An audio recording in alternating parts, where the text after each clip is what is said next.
Check this out. Geeking Out with Joel Japitana. Geeking Out and The Geek Speak Show are powered by Collider.com, GeekTyrant.com, GameTyrant.co, Mightyville.com, Ramascreen.com, and Zergnet.com. Here's Joel. Look into your sins, Lord Renly. The night is dark and full of terrors. Yes. Winter is upon us indeed, although it is technically spring.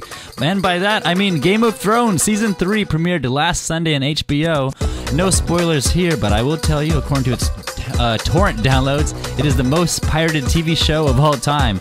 In case you missed it, Comcast and Time Warner Cable are showing the first episode for free on demand. Hurry now because that promotional offer may expire soon. Hello to one show, but goodbye to another. So long for now to The Walking Dead. Season 3 has ended. Sadly, we'll have to say peace to Rick, Daryl, Michonne, and good old Martinez. I won't spoil who died in the Season 3 finale, but I'll say it's about time. We'll probably have to wait until September for Season 4.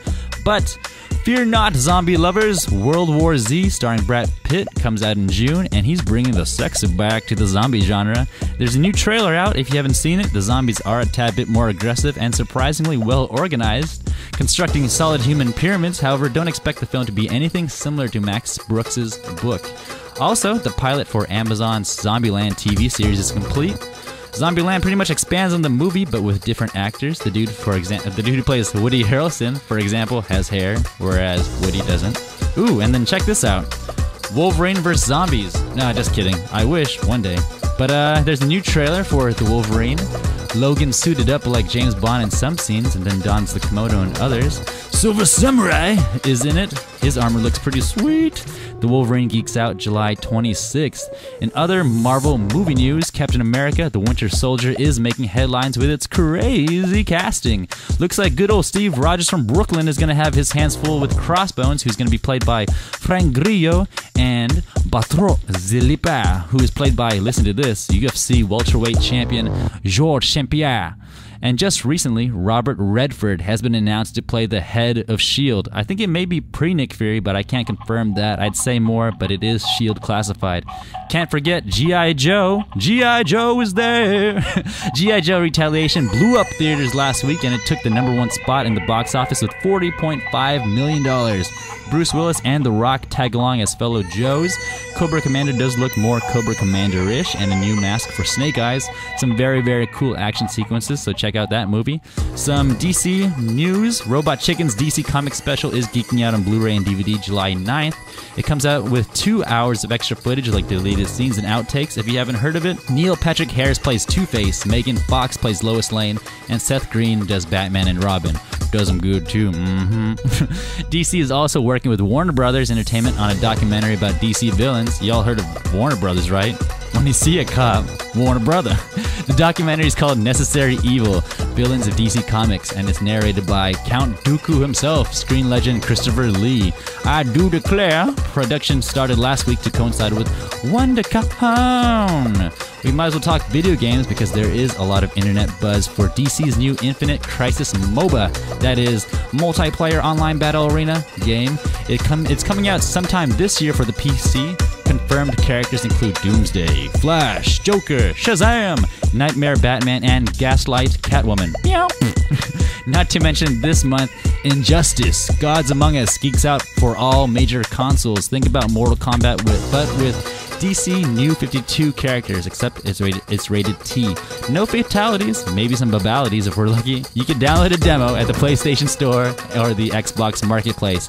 Another game set for 2013, September 17th to be exact, Grand Theft Auto comes out for the Xbox and PS3. The sheer scope and detail of this game are mind-blowing. More info can be found at rockstargames.com. In tech news, T-Mobile is finally getting the iPhone 5 and Samsung Galaxy S4. Starting April 12th, customers can buy the iPhone for only $99. Good lord, that's not a lot of money. If you have a nose, you're gonna like this. That's right, I said if you have a nose, you're gonna like this. Google is beta launching their newest technological achievement, Google Nose. That's Nose, N-O-S-E. Check this out. By intersecting photons with infrasound waves, Google Nose temporarily aligns particles to imitate a certain scent. Doesn't make much sense to me, but in a nutshell, it's smell-o-vision. So in the future, when you Google, do you smell what The Rock is cooking? We may potentially be provided that scent. Thanks, Google. Also, Facebook is working on integrating hashtags with their newsfeed. So if you've ever said that hashtags were only for hashtag Twitter, you're hashtag dead wrong. End hashtag. Sorry, I'll stop saying hashtag for now. Hashtag The Geek Speak Show. And in toy news, Marvel has released the new entire line of Marvel Legends figures devoted to all things Iron Man. The line includes modular Iron Man, classic Iron Man, Iron Patriot, both comic and movie versions, and Ultron. The Build-A-Figure is Ironmonger. In comics, Thanos Rising #1 hits shelves today. It provides some insight into Thanos, that dude with the overly cleft chin at the end of the Avengers movie, but more importantly, it's a prelude for Marvel's major summer comic book event, Infinity. I suspect it has something to do with Thanos coming back to Earth and wanting the Infinity Gems back from the Illuminati. I knew Thanos would come back. I just knew it because you can't kill Thanos. This concludes this week's Geeking Out with Joel. If you want to, I'm not forcing you, but if you want to, contact me again, you don't have to, but if you want to, my email is joel@geekspeakshow.com, or you can always follow me on Twitter @JoelJapitana. Till next week time, robes, where we're going, we don't need robes. We interrupt this program to bring you important news. Now, let's take a look at your life, shall we? You get called geeks, you get cleaned out, girls don't even look at you. I thought this was supposed to make us feel better. Hold on, Cool Breeze, it gets better. What? I'm accepted at a Ivy League college? Hey, chicks dig smart guys, who knew? Whoa, look at me, I'm the head of a Fortune 500 company. And yes, Mr. Jock who cleaned me out, I will have fries with that. Wait, no, but that's like a long time from now. We have to put up with this for another 3 years. That's why you have to learn to enjoy the simple pleasures of life. God bless the geek. Hey, you came back this week. Okay then, let's speak more geek. This is the Geek Speak Show. Get ready to speak geek. Featuring interviews with the movers and shakers in geek culture. Hi, I'm Chris Hardwick. I'm not a fact sheet. Hey, this is Todd McFarlane. I'm Zach Whedon. Hi, this is Georges Genti.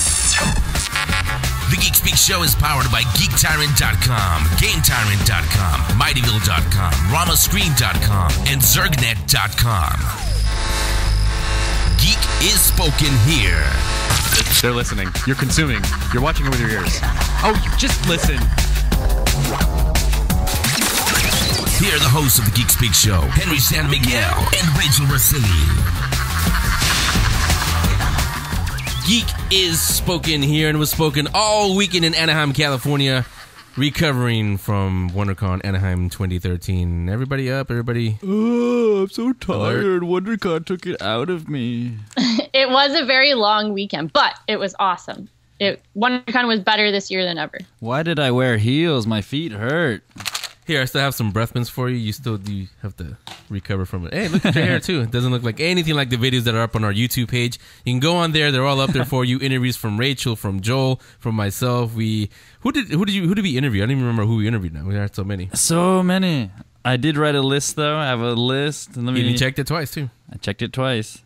We talked to, or at least I talked to, I want to bring up first, his name is Nav Gupta. If you watch my interview, I do ruin his name. But he was a really cool guy. He's a publisher of Vanquish Interactive. They have a new comic book out. It's called Telecoast Protocol. If you really like sci-fi, that's, definitely check it out. Spoke with Ed. Oh, that's the interview you were talking about when we were taking a break, and you said, I don't know, some sci-fi thing. I wasn't really listening. Hey, I just said I see why you messed up the name. It's hard for me to multitask. Yeah, holding a microphone and looking at the camera.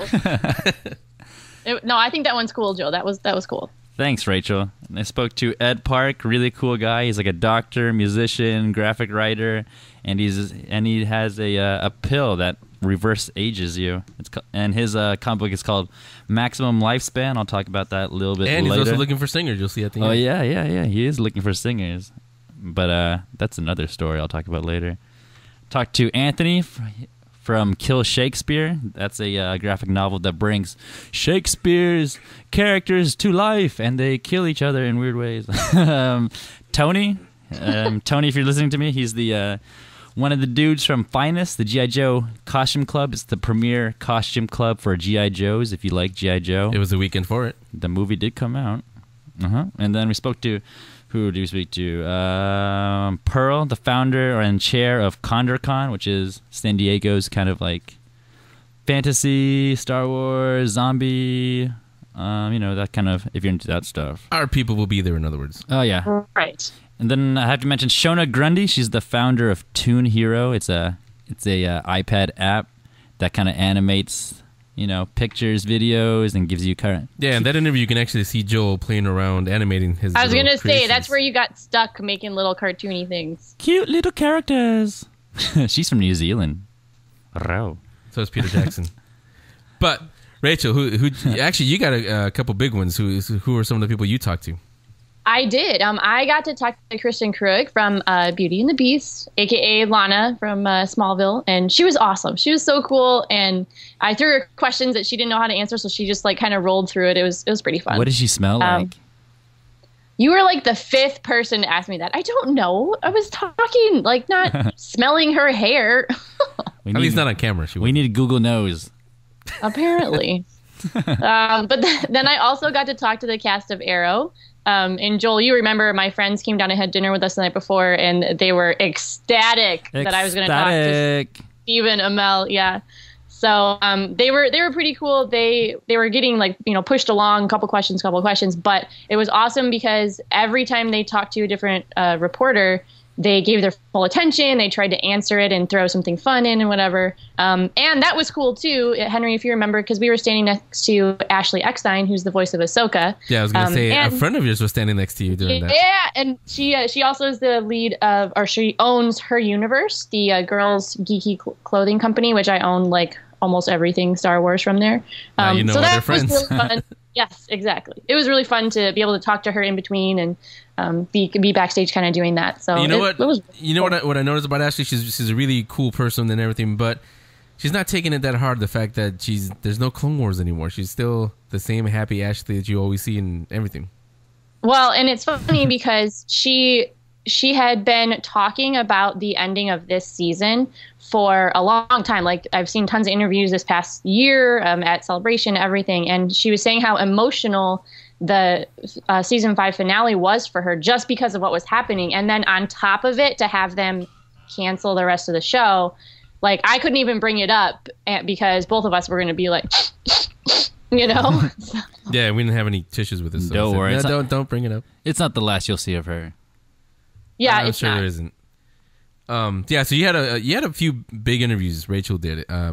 I spoke to. We're gonna hear him, and it was only audio because we were part of a roundtable. I spoke to the cast of TNT's Falling Skies, which is coming later this summer. We almost got a big spoiler, but then he stopped himself. I was lucky enough to be in that roundtable with Steve Frosty from Collider, and he always asks the big questions. He asked a good one. He almost got a spoiler for us, but Drew Roy, who plays Hal on the show, he said, you guys almost got me. So you'll hear that in just a few minutes. Does the sky fall? Actually, you do get something from it because one of the showrunners was there also, and he did give us. He was pretty open. He was pretty candid. You'll see in just again a few minutes when you hear those interviews what they're talking about. So, Falling Skies was a show that was there too. Your show was there, Revolution. What is he, Uncle Miles? What do you call him? I call him Uncle Jesse. Yeah, he was there. All of them were there. I mean, Elizabeth Mitchell, you guys know her from Lost. She's Rachel now, and I wanted our Rachel to talk to their Rachel, but they Rachel were on Rachel. busy. So we didn't get a chance to. I don't know if any of you got to go to the panel. I think that was when I was doing the Fallen Skies, was when the Revolution panel was going on. Did any of you get to go to that? No, I was in another panel as well, but I did get to see them at Paley Fest, so I felt like at least I didn't miss tons of Revolution because I had just gotten to see them. JJ with Paley Fest.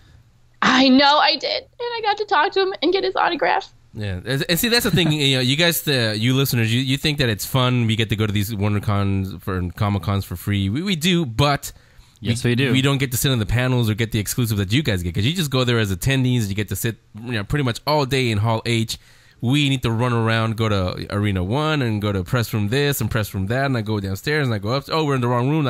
We're running around all day, so we don't really get the exclusives that you guys get. So well, and we're getting interviews and video footage and stuff for all the different kinds of listeners, right? So if you like Star Trek or if you like Walking Dead or you want to know about Pacific Rim, we have to cover all of that. Even though I'm sitting there going, I could sit in this Star Wars panel all day. You know what I mean? Speaking of, and that's also I've got the panel and you guys' reaction. We were all sitting in the Pacific Rim panel with Guillermo del Toro. Who's ready for Pacific Rim? Oh yeah, I want it now.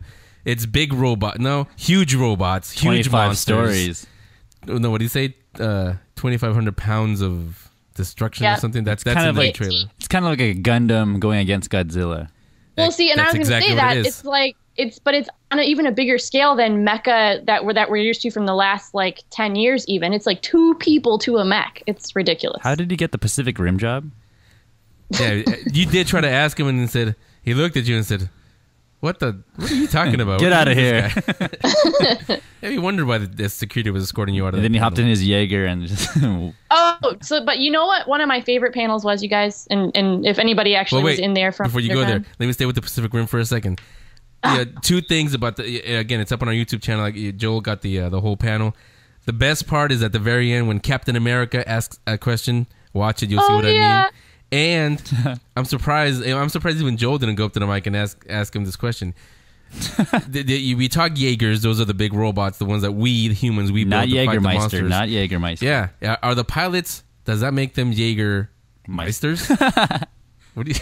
I'm surprised you didn't ask that. Wow. But go You did make me thirsty. I told you I'm tired. I haven't even eaten yet. But go ahead. What was the panel you wanted to talk about? He was Jaeger bombing all over the place. Apparently, they should have had a bar in that panel. Well, there was actually behind. Explains a lot. Jaeger bomb, Jaeger bomb, No. Jaeger bomb. That's where you disappeared to. Now it makes sense. Okay. Anyway, I was in heels. Okay, it hurts my feet. My favorite panel was the psychology of Star Wars versus Star Trek. Oh yeah. And it was hilarious. And it wasn't a really, long panel or anything, but they had 2 different psychologists and then 2 different people that are like heavily influential in either universe. But what was funny is even as these, doctors, these psychologists, they ask a question, something simple even, like how does the Trek universe deal with artificial intelligence versus the Wars universe, right? And every question, even though it was something like that, they're like, oh, okay, I could see how this could be a debate. It went in about 2 seconds, like steeringly off course from what the answer should be into like this emotional like battle between the 2 sides. And it always ended with, well, we have lightsabers, or, oh yeah, well, we have warp speed, or we have this, or like all these ridiculous things. And So they kind never of like answered. the discussions we have here on the show. Who's a better robot, C-3PO or Data? They never answered the questions. So Well, actually, I'd forgotten about this because this was on the first day on Friday. I'm glad you brought that up, Rachel, because we are going to have this on the show. Rachel and I were talking about because we were sitting in the audience, and both of us were saying, "Oh, I could answer that. I could have a better argument than that."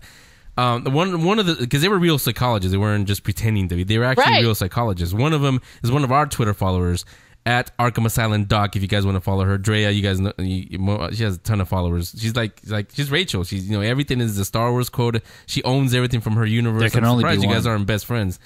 And she was the one out of all 4 of them that actually tied it back to psychology more often than not. Yeah, again, because she's a real psychologist. But it was pretty good. So again, we're probably gonna do that here on the show. We just haven't gotten all parties together yet. Probably around in May when Star Trek Into Darkness is ready to come out. We'll just to get you guys ready. We'll do that. But I will say this: when we do that, let's not turn it into like the host said. The moderator. Let's not turn it into can the Death Star blow up the Enterprise? Let's not turn it into that because who wouldn't because obviously it can. Those are different. Here we go. I will put the Millennium Ding, ding. Falcon against the Enterprise. Yeah. I mean, it's a better scale, like unfair.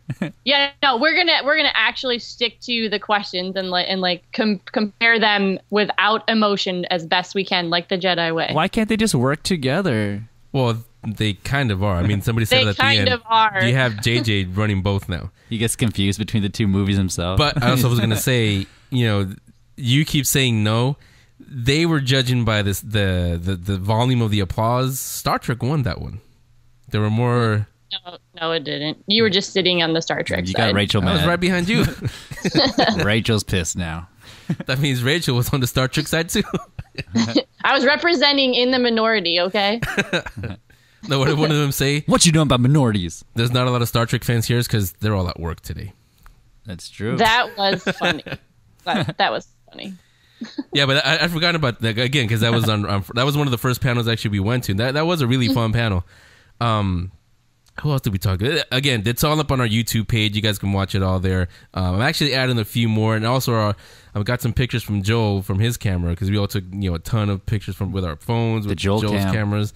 Yeah, that's there also. I like that. He did. What'd you call it? The Geek Speak show cam? Yeah, something like that. He's literally just walking through the floor and here's this guy. He's all in blue. Oh, here's this. He finds the Help 'Em Alive people in there. They were in there also. I just talk a lot of crap about people. Yeah, including Jay, who was right behind him. If you're in the video and I said something about you, please contact me on Twitter or something.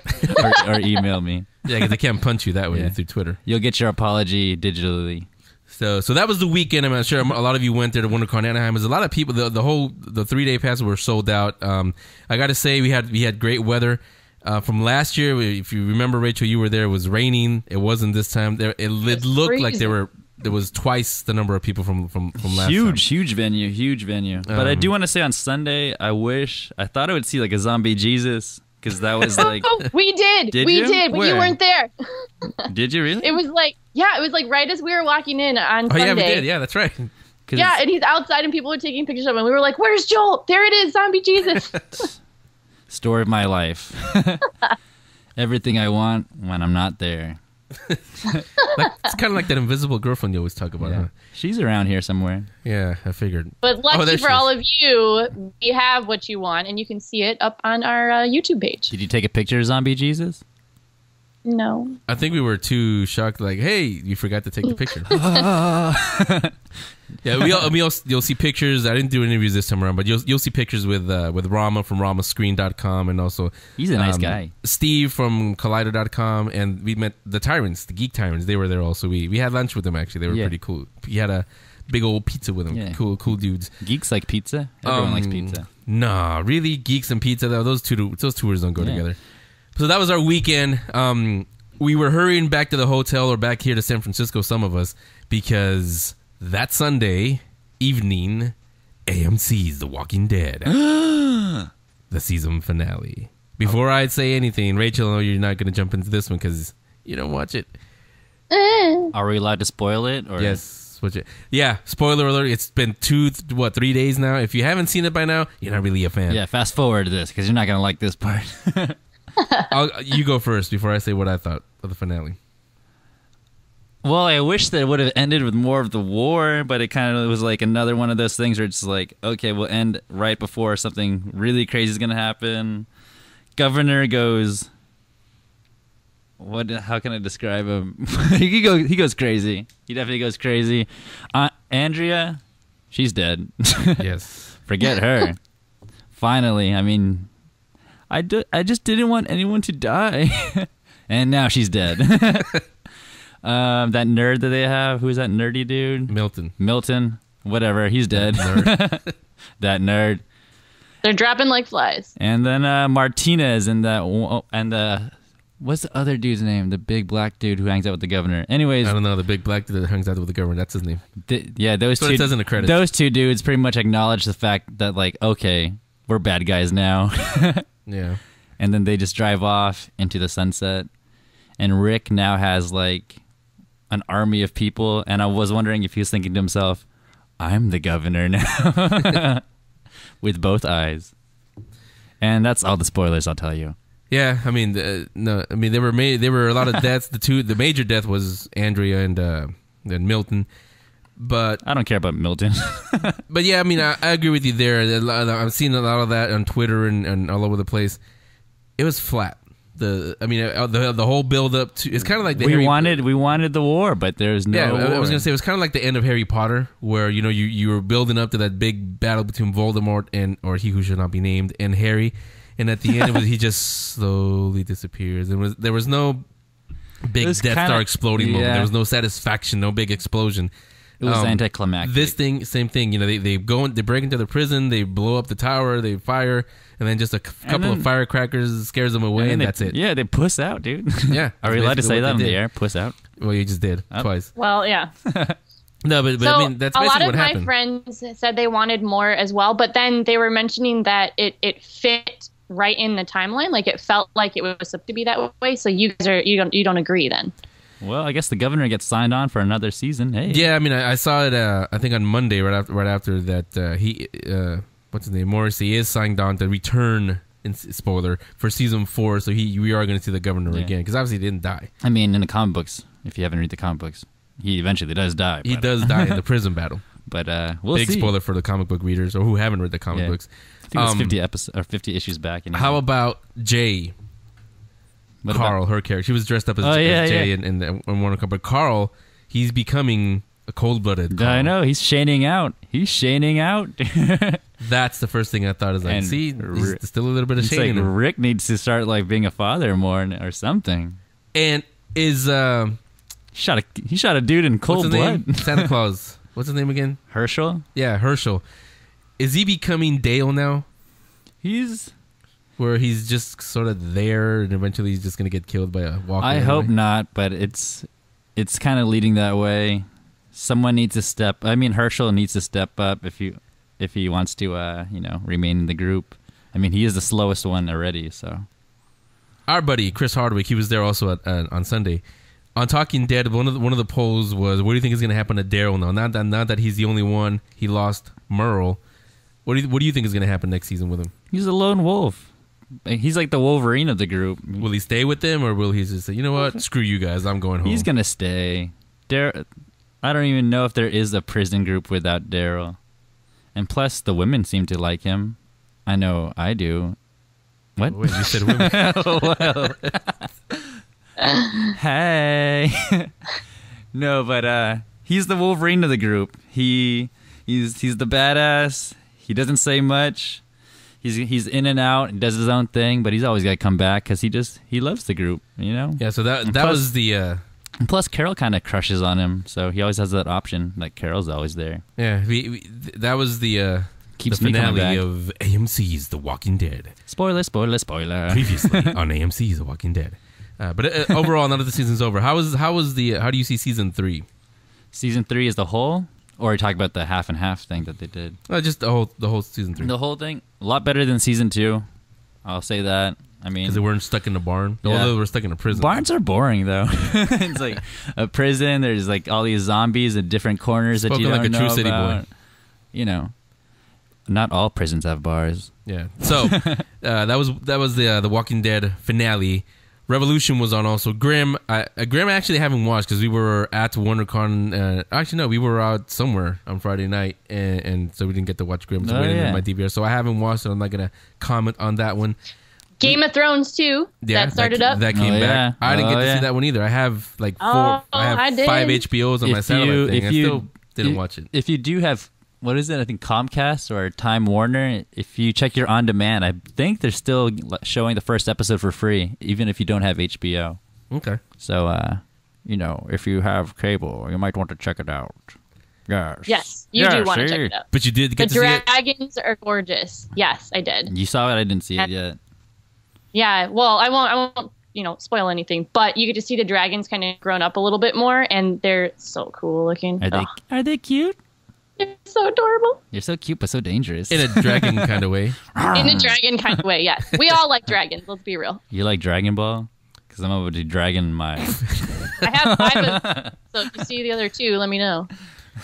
The other show that was also at WonderCon, Revolution, what happened there? Because I still haven't seen that one either. Heard the power went out during their panel. No, that was your 49ers. That's who loses power. But hey. Yeah, actually. So they're continuing the struggle with the rebels, of course. We know that. You see Charlie kind of dealing with the loss of Danny, since how we hinted at that last week. And wait, Danny died? Joel, you got to keep up here, bro. You kind of see later. Charlie and Rachel's relationship, how it's all rocky anyway, because obviously Rachel's been gone the whole time. But Charlie's kind of dealing with all of this by pushing her away. And so, spoiler alert, by the end, they kind of finally come to an understanding, and you see the relationship being repaired, which, is nice, but I don't know if that's a setup for something or what. So it's questionable. It's all about our life journey. Yeah, but the cool thing is they have to start telling us what the real story is. They hinted at, Rachel having a lot to do with the blackout. They hinted that it was actually the development of a weapon that backfired. So that's interesting. And she actually destroyed 2 of the pendants. And then Aaron was there, and he was like, "Oh my God, they're flash drives!" And so he's like starting to understand a little bit now that he's seeing where it's going on. So I'm guessing next week we're going to actually have the real answer of what exactly it was, what happened, and why we're watching the show. What could possibly be in the future for the rest of the season. How's Obama doing that show? Obama, he's referring to one of the generals, or Captain Neville. No, I'm referring to Obama. Neville had his son Jason, who's played by JD Pardo, who's gorgeous, by the way. Jason said that they shouldn't be butchering all the rebels, and so Neville was like, "How dare you be insubordinate, blah, blah, blah." And he like beat up his son and told him he was dead to him and he better not ever come home or whatever. And so he's telling the whole Monroe militia. He also told Monroe that his son was dead. Yeah, exactly. And then poor Jason goes to Charlie and is kind of like asking like if he can join the rebels. And she's like, "No." So, take off your shirt first and I'll I know. Yeah, Abrams, if you're listening, that's what we want to see next. Yeah. More topless men. All right, I'll take off my shirt too. No, we want people to watch Revolution, not tune out. So that's Revolution. What else is coming? Arrow, Jay's not in here today. She's celebrating a birthday. Not hers, but she's Happy our DC birthday, person. Vidar. We spoke to, spoke to the whole cast, actually, of Aaron, and Mark Guggenheim, one of the writers, producers. Good stuff coming from them. We, again, go to our YouTube page. They're on there. They didn't spoil anything, so, don't hesitate to Rachel's watch interviews are also syndicated, by the way. Yeah. So that was the weekend. That was TV coming up. We got more Grimm, more Revolution, no Walking Dead. You guys watch Mad Men? I know that's taking its place now. We'll see. I mean, I feel like the geek audience is going to switch their attention from Walking Dead to Game of Thrones. Yeah. Yeah, and Game of Thrones is back also. And I got to say also, I've been watching it. Stranded, a show on Sci-Fi every Wednesday. It's kind of like Paranormal Activity. They put 3 people, not actors or anything, just random people. They stick them in a supposedly haunted place. Rent-free? I guess, for the whole week. I'll stay there. They take cameras and everything, and they're pretty good, actually. I mean, a lot better than the last Paranormal Activity movie, I'll say. And also, I was telling Rachel right before we started recording, there's a promo in there coming April 30th to Sci-Fi. William Shatner has I forget what it's called. There's a new show that's coming to Sci-Fi. It's kind of like Leonard Nimoy's In Search of. A new show. But hosted by The Shat. So another reason to get him on. So we will have him on and speak geek with The Shat. I'll try not to do a William Shatner impression. So let's take a little break now. Get your books ready. We'll do the book club right after this. In the meantime, you guys listen to, again, this was a roundtable I had at WonderCon on Saturday. The cast of Falling Skies and Remy Abouchouan, one of the showrunners, producers, writers. They almost spoiled something, but they stopped themselves, unfortunately. And again, Steve Frosty from Collider.com. He's there also, one of our content providers. So with Drew Roy, who plays Hal on the show, you hear Steve and me go rapid fire, boom, boom, boom, boom, trying to get spoilers. That's gross. We almost get it. Shut up, Joe. And so here you go. Here's all the stars of TNT's Falling Skies, which is coming later this summer. In the meantime, we'll get our books ready. When we come back, we'll speak, not geek, we'll speak geek books in the book club. Don't go anywhere. This conversation will continue in a moment. The Geek Speak Show. Yeah, so that conversation will continue in just a few minutes. The conversation will be, like I said, about books. We'll do the book club in a minute. While we get ready for that, I'll have all of you listen to a conversation that I had with some of the stars of TNT's Falling Skies, which returns on June 9th. to TNT, of course. Start off with Drew Roy, who plays Hal Mason on the show. He's going through a little bit of a change, not the same Hal that we know and love. Or is he? Don't know. Here's Drew Roy. Remember I said Steve Frosty from Collider.com, one of our content providers. He was on this roundtable with me also. You'll hear him ask some questions, myself also. We almost get him to spill something, but maybe not quite. So here it is, Drew Roy from WonderCon Anaheim this past Saturday. So, Hal is not the Hal that we all know now. Well, at the end of season 2. Do we know that, though? We don't know. You tell me. Is Hal going to be causing a lot of trouble in season 3? Well, we left off with Hal in quite an interesting situation where we're not really sure what's going on. When we actually wrote that scene, when they wrote the scene, they weren't even certain where it was going to go. So they wanted to have a great cliffhanger, which I think they accomplished, and then they wanted to allow the time to really come up with a good story as to what it actually means is what's going on. Because what's different about Hal with the eye bug is that it then goes in his ear and then, I guess we assume, into his brain, but we've never seen this happen before. So when Tom was taken over by the eye bug, there was some sort of a tracking aspect, but it was from Red Eye. So that was from someone who is good. Now this is from, who is it from? We're not quite sure, but we might have a good idea where it's from. I did come close. I think it'd been okay, but anyway. So I'm gonna have to do a lot of that dodging.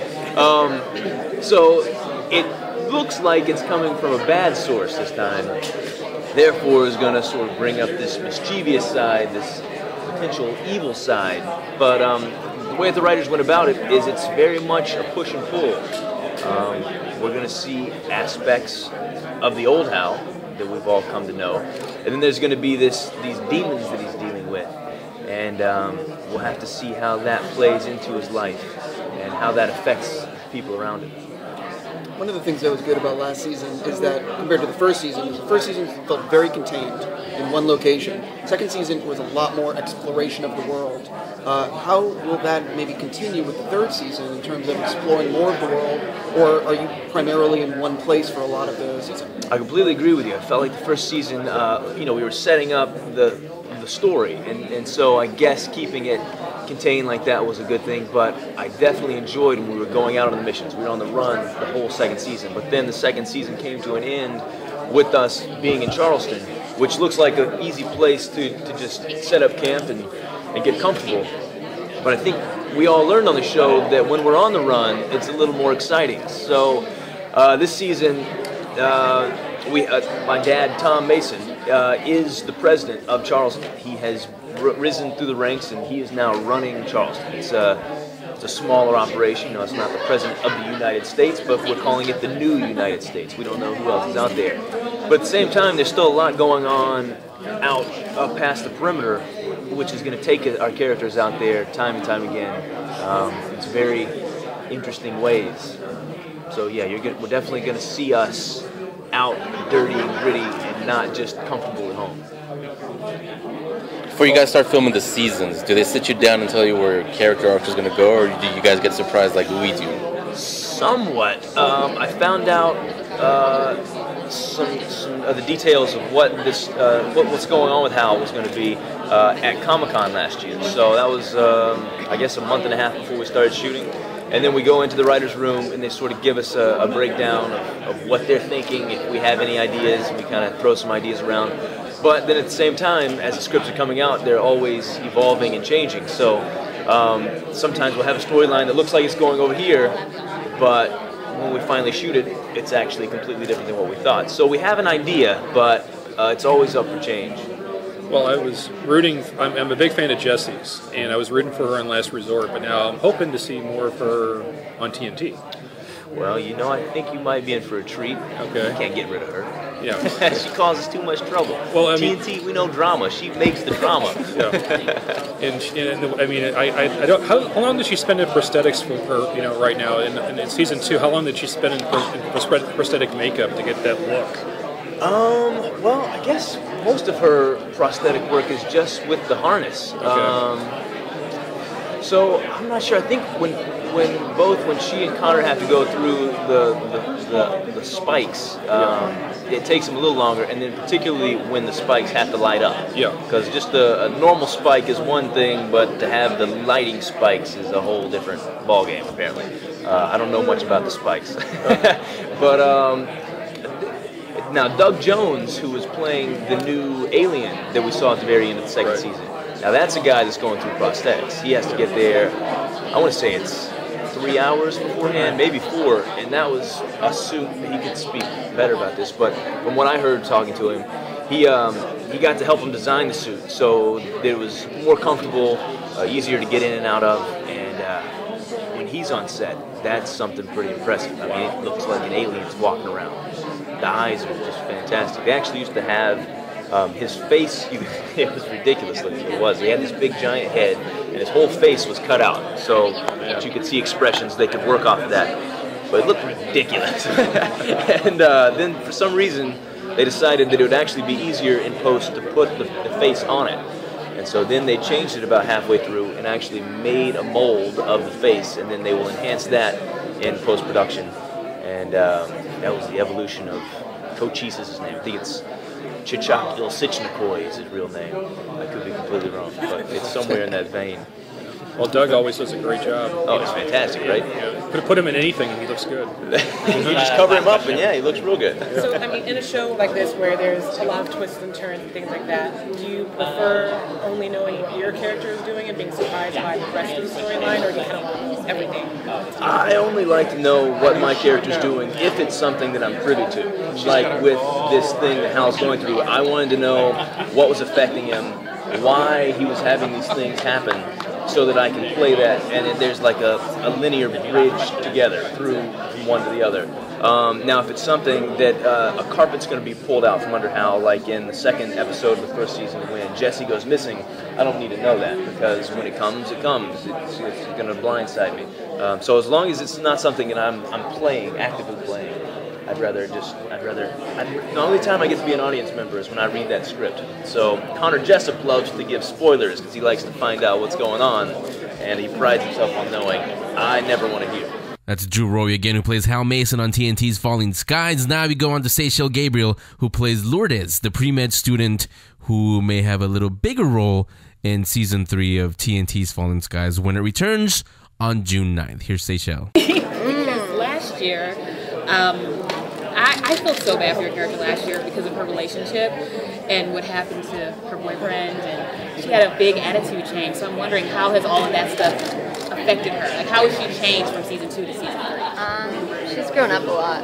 I mean, she did from Season 1 to Season 2, but even in a more so, you know, it's almost like Season 2 is like her kind of college phase, I feel, and like Season 3, she's like a full-blown like adult.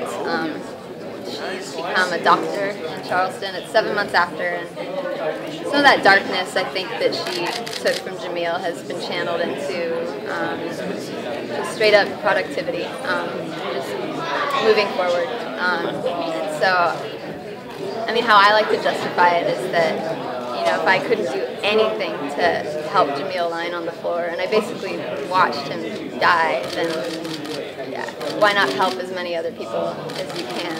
And so I think that's kind of what was going on in her head, at least for me. And Well, how does Annie's pregnancy affect, you know, your relationship with her? You know, it used to be like, you know, she was your mentor. Yeah. Now it sounds like you're taking more of the leadership role. Yeah, I'm taking like kind of all those lessons she taught me in the past 2 seasons, and she's kind of letting me go with it. She's got her baby, and I mean, you know, I'm her help. I'm still her assistant, you know, in so many realms of life, you know, even as a friend with the baby and stuff. And actually, in terms of that like darkness coming from Season 2, the baby is such a like beam of light in the first episode, and I think Lourdes even has like a bit that she says to Anne, like, I'm almost envious of your child because everything is new and beautiful to them. So it's kind of cool. It's for everybody. But it is stressful because there's so much going on, so for all the characters. But, yeah. So I take it no new love interest will be coming her way? Not anytime soon, but you never know. You never know at the end. Do you sit in with the writers and say, hey, look, you give her sad backstory, then she was happy, then you take it away. Is she gonna have a happy ending somewhere in here? I've never like kind of, I have every right to say that though. Man, you orphaned me. I have no boyfriend. Hal has like a bunch of girls that I have to watch him flirt with in front of me. No, but I did sit in with the writers actually kind of the first time this season, and it was fun. We talked about some cool things, and after being on a show for so long, it's easier to be comfortable, and it's cool. I kind of mentioned like wanting to interact with different characters, and what's cool about being in the hospital is all of the characters and the entire cast comes through the hospital because everyone gets screwed up at some point. So I do get scenes with like all these great people that in the past, I've just been with Moon most of the time, which is awesome because she's like one of my best friends.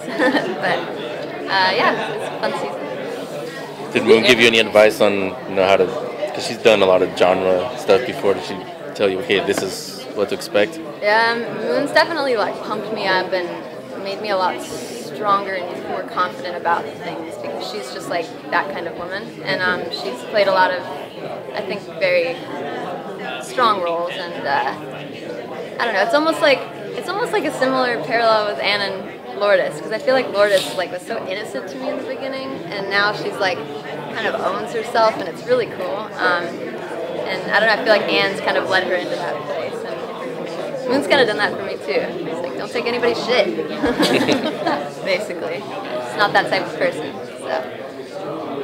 Do you think that Lourdes is, will she ever, I really want to see her like have a gun and just start going to a room, clearing it out and letting people have it, because she seems like such a sweet girl. Yeah. But she's in a terrible world, and terrible things have happened. Yeah. So this is season 3, you were talking about how she's grown up. Will she ever at some point have to like get down and dirty like that, like how the others do? She will this season. She will this season? I promise you, yeah. And that's one of the things I actually spoke with the writers too. I was like, man, that one scene, that episode actually with Jamil and the Crawleys, and when Moon and me and Max were like in that hall with the guns, and she had the blowtorch and stuff, and there were things going off. That was like the funnest day ever. And I was like, man, I could do this all the time. But it's cool because I really treasure it when it comes around.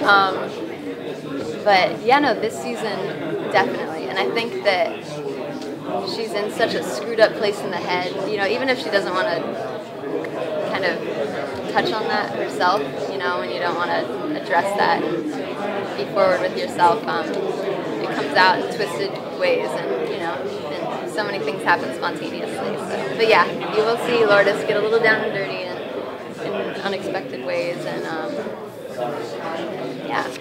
the violence can't really stay away for long. Even if you are in this underground safe haven, it's just always coming. So. But she always will live up to her first name, the legacy of her first name, right? I believe so. Yeah, I think so. I think Lourdes is just innately just a good person at heart and a good girl who, bad things have happened to her, but she's just very true.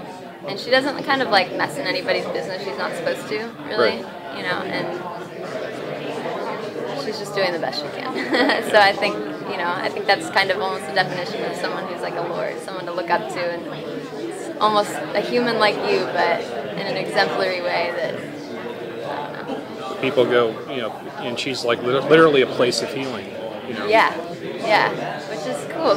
What was do you know the story of the Lady of Lourdes? I'm trying to think, it's like there's something about people would go there, people desperate, people, injured people would always go, and the Lady of Lourdes would help them. Yeah, and it's funny because doctors, and you realize this on the show too, are just almost like therapists, and I'm speaking through all this medical jargon, which is a new thing this season that I got, but you're speaking through all this, but basically you're just telling them like, they're going to be okay, or they're not going to be okay, or like basically you're going to be okay because your friend's going to be okay. It's just like you see it in their eyes.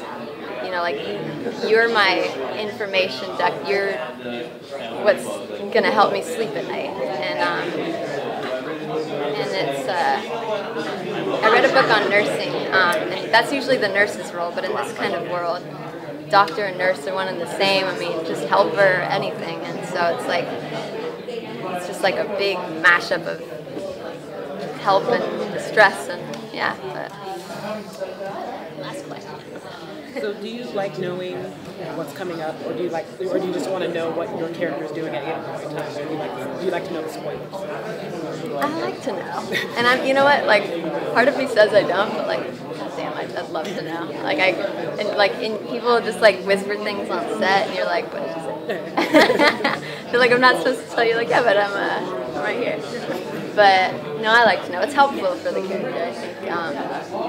And even if you do know a little bit, the writers never, at least on our show, tell you exactly how it's going to pan out. I mean, maybe because there's so much stuff going on that they haven't gotten to that, or because they want it to be that much of a surprise to you as it is to the audience. But yeah, there was a lot of surprises this year. That's why I love being on the show. It's like everything is suspenseful and crazy. And we finish it off with executive producer, showrunner, writer Rami Abushan. He talks, a little bit of what's coming. Again, no teasers here, but he talks a little bit about what you're going to expect in the stories to go in June when TNT's Falling Skies returns. So I have a really big question for you. Okay. Can you tell us, will the show or season 3 premiere start off exactly where season 2 finale ended, or will there be a time jump? There's going to be a time jump. How much of a time jump? 7 months. Oh, that's specific. Yeah. Why? Well, it's specific because I wrote it, so that's why I know it.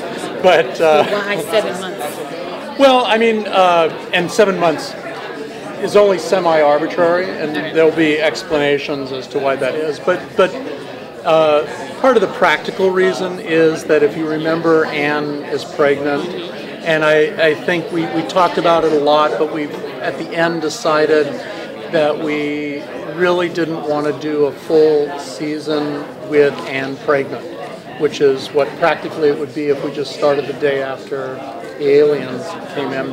We wanted to advance that story. And also, a lot of stuff happens in those 7 months. And I come a lot to writing a show as a fan, and a lot of the time I love the idea where it's like, whoa, what happened? How did that happen? And have all that time of catching up to the story, which I think we do kind of in a fun way. You'll suddenly, right away at the beginning, you can tell things have changed. And the question that hopefully you'll have is, why have things changed? How have things changed? These new aliens, did they change things? What's the deal with Hal and his eye worm? How's that affecting everybody? And I think we allow the audience to catch up in a fun way, and pretty quickly too. But it just seemed like a great way to kind of infuse another burst of energy into the show, rather than just start meeting the aliens, figuring out who they are, stuff like that. What I liked in season 2 was you start taking the whole like biomechanical, technology and ramping it up. Right. Especially, with Ben, with I guess Karen, and everything, and then her involvement with the aliens. And the eye worm. That's awesome. I think first with the dad, now with his son. Right. So what can you say anything about what you're going to be doing with that aspect in season 3? Well, I think we will be increasing it more. One of the things that's fun about bringing in yet another alien entity, who are clearly very different, both technologically and just physically different than the Ishpani or the Overlords that we've had before the Skitters. We introduce their technology, which is kind of fun, and wonder whether or not that technology is compatible with ours, and also are they our allies, or are they just bringing in more craziness to catch us, get us end-runded. We're trying to figure all of that out. But I think that in terms of expanding the mythology of the Ishpani and the Overlords and what their purpose is here, we'll see a lot more of Karen this season. In many ways, she's almost the face of the enemy, which I think will be which will help us understand them more. Well, it's like I was saying, telling before about. I said I love Jessie. I think she's a great actress, and I was rooting for her in Last Resort. But I like seeing her back. Yeah, yeah. We had quite a balancing act with Jessie. By the way, one of the nicest people in the world that you'll ever want to meet, and such a trooper, because they literally were flying her. She was on a flight from Hawaii to Vancouver, and she did that 4 times. Gosh. And literally would leave the set from Last Resort, get on a plane, go do her Karen thing, a completely different character, and then zoom right back to Hawaii and do work. She is great. So, I mean, both intense characters. I mean, how did she maintain her, that nice demeanor? She's just a solid. She's a trooper. That's the best thing I can do. I mean, she has always got this great attitude. It's infectious, actually. This will have to be the last question. Okay. Sorry. I should talk less. That probably would help. Sorry. In a show in which there's a lot of different things happening to the characters, whether it's being affected by alien tech or being captured, things like that, how hard is it to figure out who you want to mess with next, and is it really hard when you've gone to love a character to make horrible things happen? I think that's a great question, because that's actually the hardest thing in the world. I'm a nerd. Almost everybody in my writers' room are nerds. We love sitting down and coming up with alien stuff and whatever, but finding out the characters and making their transition and transformation real and exciting is probably the hardest thing in the world. But Hal's a great character. He's the Boy Scout of Boy Scouts and stuff. So he just seemed like a natural candidate to mess with, which is what makes that so much fun. And Drew Roy just does an amazing job of turning evil, as you could see in that last episode. Thank you, guys. Thank you very much. Take care. It's time for the Geek Speak Show Book Club. Our books or graphic novels. Tell us what your favorites are. Books at thegeekspeakshow.com. Joel's favorites are anything that doesn't have a lot of words. Words. So it is the book club now. We got all of us got our books. Or Joel's got his comic book, or actually no, you actually got a real book. No, it isn't. Somebody write down the date. So we'll let you go first. Then, what did you get? All right, I'm at WonderCon. I need to give a shout out to Ed Park. Really cool guy. He's the physician slash doctor slash musician slash writer, and he also does publishing. If you want to ever get something published and you're a writer, But I want to. He's also a superhero. And plus, I want to give him a shout out. His book is called Maximum Lifespan, and it's about switching your. Hello, can you hear me? Oh yeah. Yeah. Wait, are we good? Yeah. Okay. And it's about. I'm gonna cut that out, but when you hear that, that's radio stuff. That's in queue. That's not on there. Oh, okay. Shoot. But keep going. Okay, so Maximum Lifespan is about switching your consciousness to another body so that way you can actually have a maximum lifespan. It's kind of like, it's very sci-fi, very philosophical, and very kind of Avatar-ish. Yeah, in a way. But it's the way they do it is a little differently. I'll let you guys who like to read figure that on your own. Joel. Yeah, he doesn't like to read. But Ed Park, really cool guy, and he actually even signed. He gave me his graphic novel, and he signed it for me. I told him he's a really nice guy, and I told him, "Can you write something really, really rude?" And he was like, "I don't want to." And I said to him, I put a gun to his head. I was like, "Write it." And I don't want to say what he wrote, but I'll say it's really funny, and maybe I'll post it up, a picture or something, be more interactive, and you guys have to on Joel's Twitter, he'll follow tweet me. it up there. Yeah, we'll see. Rachel, what you got? Okay, so I'm going to go back to a Star Wars book, since how I've taken a break from that and branching out. How but odd. This one, hey, I like other stuff too. It's just we all know where my heart lies. Makeup and high heels. Yeah, in your chest, like the rest of us. Yeah, exactly. So this one is by Timothy Zahn, who, of course, is one of my favorites, one of the biggest writers for Star Wars universe. And this one's called Scoundrels. I got to kind of get a peek at New York Comic Con. And there's some pretty cool props and stuff they had there. It kind of shows like Han and Chewie and Lando as if they were being arrested and getting their photos taken. It's pretty funny. But the idea in the story is you're kind of following along with Han and what he has to deal with because there's a bounty on his head from Jabba, right? So he's got to try to do all this stuff. He's infiltrating the Black Sun, all these different things that he's trying to do to try to make some money to try to get one bounty off his head while another one is being put on it. When does it take place? It's after A New Hope.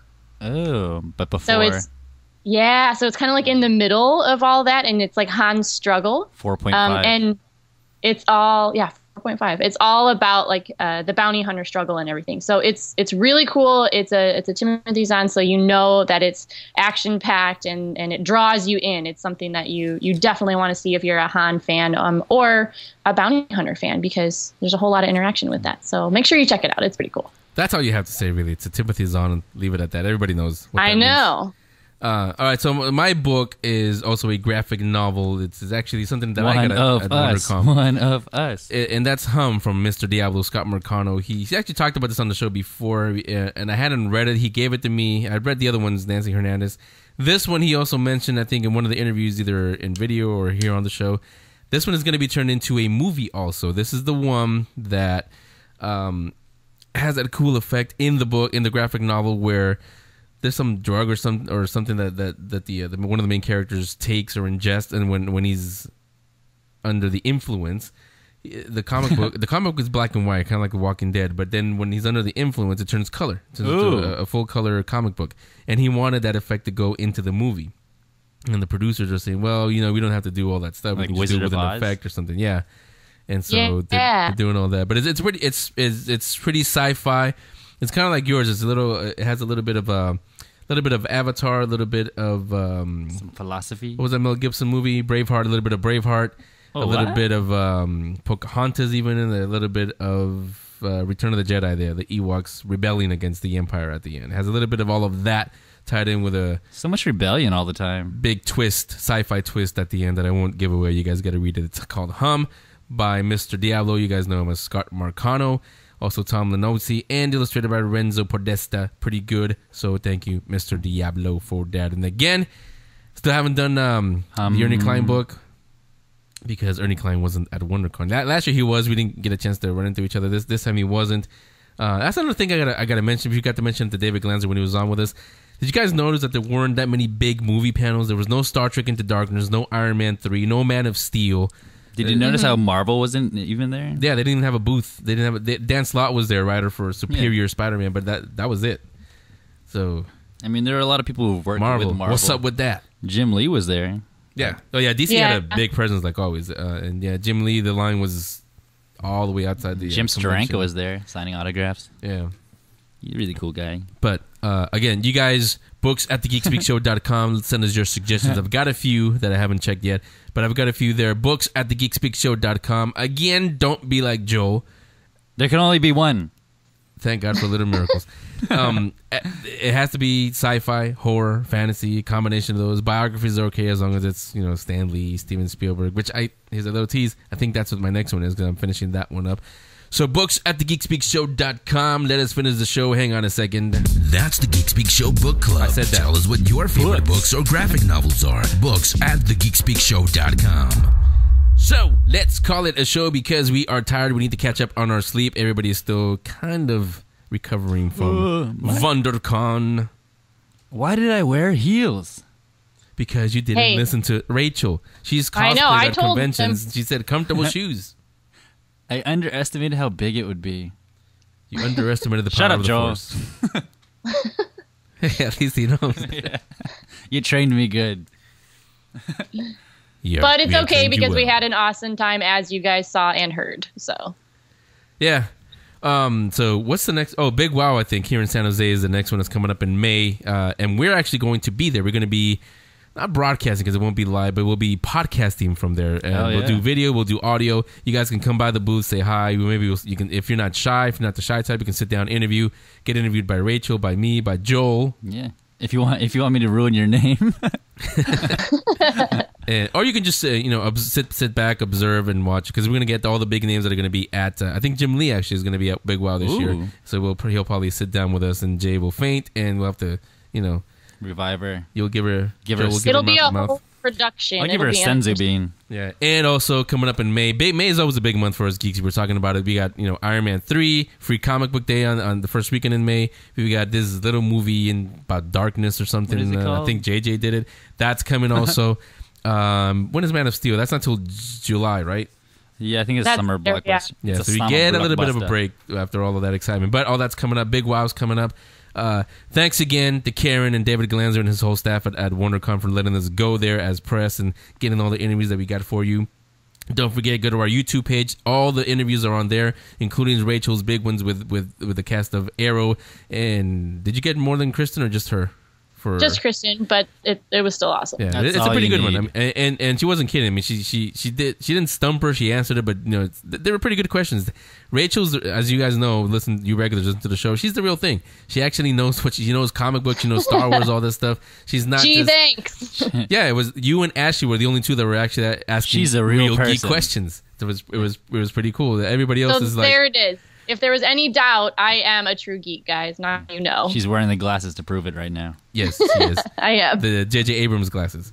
So next week, we're going to do a couple of things. We're finally going to have a couple of guests on the show. I know. Oh, actually, last week we did have some guests. But we're going to have two guests from two different worlds. One, you guys have heard of the Nerdist podcast, I'm assuming? Who are those guys? Yeah, we're not going to have Chris. It's been on before already. But we're going to have... it's not new. It's been around for just a little under a year. It's a podcast that's on the Nerdist channel, on the Nerdist network. It's called the Legacy Music Hour, and they talk about. It's two guys. One is a good friend of mine. He'll come on with us. They talk about music from video games, but only 8-bit, 16-bit video games. So they'll talk about that, and maybe not promising. We're gonna talk. My people will talk to their people, which is us. Maybe they'll come on and do a video game thing for us also as part of the show. And we're also going to have somebody you talk to. Who did I talk to? I don't talk to anybody. You call him the Toy Boy? Yeah, Jordan. Yeah, the Toy Hunter from Travel Channel. It premieres next week. On the new season premieres next week. He'll come on and talk toys. Yeah. So Rachel, our other collector. I'm excited about that. I mean, you guys will have a lot to talk about. I, too, am a toy boy myself. But I wouldn't call myself a toy boy. What did we say? Shut up, Joel? I don't know. Shut up, Joel. That's a head scratcher. Okay, so that's it. That'll be next week. So until next week, come on back. We'll speak more geek. Everybody say bye. Bye. Bye. Bye. The Geek Speak Show will be back next week with a brand new episode. In the meantime, follow them on Twitter at Geek Speak Show 1. That's the number 1. Become a fan on Facebook. Subscribe on iTunes. Watch special event coverage and the Geek Speak video show on YouTube/Geek Speak Videos. And listen to past shows in the archive section on thegeekspeakshow.com. A big thank you to the Geek Speak Show's content providers, GeekTyrant.com, Collider.com, RamaScreen.com, and MightyVille.com. The Geek Speak Show.